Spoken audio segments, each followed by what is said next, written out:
Hello. तो अभी हम इस टॉपिक में पढ़ने वाले हैं major food laws at national and international level. ठीक है, तो ज़रा देखिए, सबसे पहले हम पढ़ेंगे नेशनल लॉज जो कि इंडिया लेवल पे बताए गए हैं।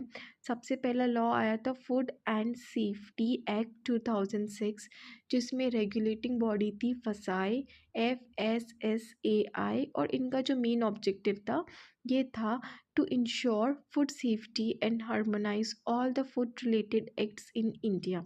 ठीक है, तो मेन क्वेश्चन पूछा जाता है ये एक्ट लागू कब हुआ था? 2006 में। एंड इसमें जो कंट्रोलिंग बॉडी थी दैट इज़ फसाई, FSSAI। ठीक है, नेशनल लेवल पे ये प्रोग्राम था। उसके बाद हम आगे बढ़ते हैं प्रोग्राम्स पे। That is the programme at international level जो वर्ल्ड वाइड पे था। ठीक है, तो इसमें जो मेन लॉ बताया गया था दैट इज़ कोडेक्स एलिमेंट्रियस। ठीक है, फूड कोड। और ग्लोबल लेवल पे हम चलते हैं, इसमें बताया गया है क्या लॉ स्टैंडर्ड क्या है? ISO 22,000। इसमें जो रेगुलेटिंग बॉडी है ISO।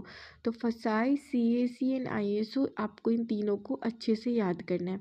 आगे एवोल्यूशन ऑफ फूड लॉज पे हम बढ़ते हैं। फर्स्ट है 1954 में आया था PFA एक्ट। ठीक है, इसका काम था एडल्ट्रेशन को रोकना। 1992 में आया था एसेंशियल कमोडिटी एक्ट, जिसका काम था to control food practices and availability in India. And 2006 में जो लॉ आया था that was food safety and standard act, जिसका काम था सभी लॉज को इंटीग्रेट करना। एंड 2011 में आया था finally law that was FSS act, जो इन्फोर्स कर रहा था FSSAI standard full operation and licensing system. मतलब ये जो भी लाइसेंसिंग का काम था वो जो 2011 में आया था FSS एक्ट इन्फोर्स्ड, ये एक्ट बता रहा था।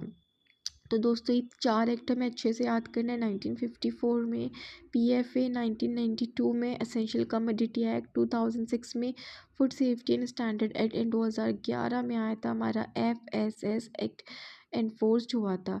2006 के बाद जो सभी पुराने लॉज थे ना, लाइक PFA, ये सब MPFO, इन सब को हमने एक में ही मर्ज कर दिया गया था। सो आई होप वीडियो आपको पसंद आया एंड